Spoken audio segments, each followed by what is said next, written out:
আলহামদুলিল্লাহি ওয়াহদা ওয়াসসালাতু ওয়াসসালামু আলা রাসূলিল্লাহ ওয়া বা'দ।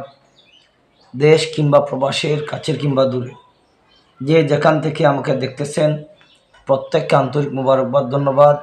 প্রত্যেকের প্রতি আমার সালাম। আসসালামু আলাইকুম ওয়া রাহমাতুল্লাহি ওয়া বারাকাতুহু।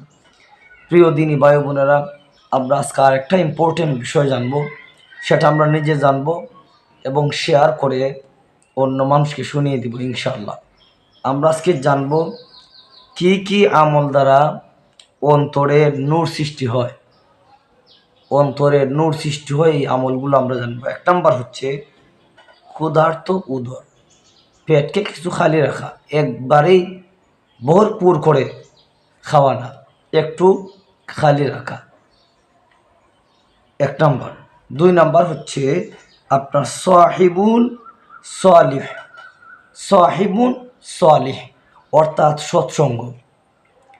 সঙ্গী নির্বাচন করতে, বন্ধু নির্বাচন করতে আমরা টার্গেট করব যে আমার চাইতে সৎ, আমার চাইতে ভালো, যে আপনাকে আল্লাহর দিকে ডাকবে, এই রকম বন্ধু সঙ্গী আমরা নির্বাচন করব। সৎ সঙ্গী হলে আপনার ইমানের, আপনার মনের, আপনার অন্তরের নূর বৃদ্ধি হয়ে যাবে এই সৎ সঙ্গীর কারণে।